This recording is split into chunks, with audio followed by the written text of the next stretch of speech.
नमस्कार, major tips signum channel में आपका स्वागत है। दोस्तों, द्रौपदी जो थी एक बहुत ही विचित्र गुणों की धनी थी। दोस्तों, द्रौपदी के बारे में बहुत कम ही लोग जानते हैं। दोस्तों, ये तो सभी जानते हैं कि वो पांचाली के नाम से जानी जाती थी और उनके 5 पति थे। दोस्तों, आपको बता दें कि द्रौपदी जी जो थी अग्नि से पैदा हुई थी और दोस्तों उनके कई नाम थे। अग्निसुता भी उनका एक नाम था। दोस्तों, एक बार क्या हुआ था कि द्रौपदी जी ने घटोत्कच को श्राप दे दिया था। दोस्तों, घटोत्कच जो था वो भीम जी का जो हिडिंबा से पुत्र था और जो हिडिंबा जी थी वो नहीं चाहती थी कि द्रौपदी को वो सम्मान मिले कभी उनके घर में, क्योंकि वो भीम की वही पत्नी थी। दोस्तों, जब घटोत्कच ने राज्य का दौरा किया, जब बड़ा हो गया उसने राज्य का दौरा किया, जब यहाँ पे आया जहाँ भीम जी रहते थे, तो वो उसने आदेश दिया, तब हिडिंबा ने उसको आदेश दिया था कि द्रौपदी का वो सम्मान न करे।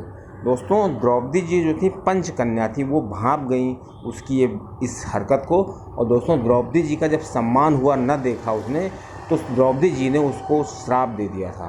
द्रौपदी जी ने घटोत्कच को कहा कि तुम बहुत कम ही उम्र में तुम अपना जो है प्राण त्याग दोगे।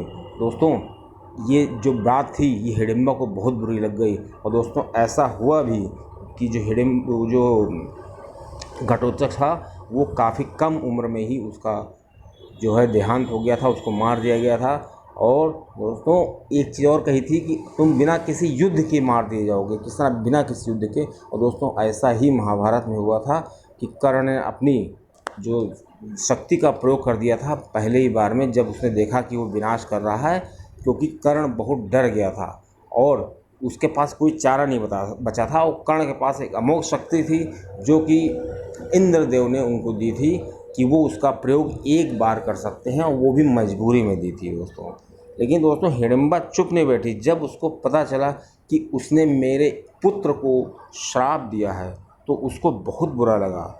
जाहिर सी बात है, किसी के पुत्र को और कह दिया जाए कि तुम बिना किसी युद्ध के मार दिए जाओगे कम उम्र में, तो शायद ही कोई ऐसा होगा जिसको बुरा नहीं लगेगा। दोस्तों, हिडिंबा ने भी वो इनके पास आई, द्रौपदी जी के पास, और द्रौपदी जी से कहने लगी कि तुमने ऐसा किया है और तुम्हें ऐसा नहीं करना चाहिए, पुत्र के साथ कभी ऐसा बर्ताव नहीं करना चाहिए था। और अगर तुमने ऐसा कह ही दिया तो मैं भी तुमको श्राप देती हूँ कि कलयुग में कोई भी तुम्हारा नाम पसंद नहीं करेगा और कोई भी अपने बच्चे का नाम द्रौपदी नहीं रखेगा। दोस्तों, इस तरह से जो घटनाएं हुई हैं ये सब रची हुई घटनाएं थी, क्योंकि श्री कृष्ण जी को पूरी महाभारत करानी थी और जो विश्व के जो घमंडी राजा थे उनका अंत करना था।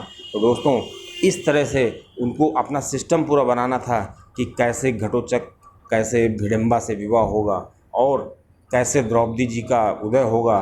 दोस्तों, ये सब बहुत ही कॉम्प्लिकेटेड चीज़ हैं। इसके रहस्य में जितना अंदर जाया जाएगा उतना ही रस आने लगेगा। दोस्तों, जो द्रौपदी जी थी वो बहुत ही ज़्यादा मानसिक पीड़ा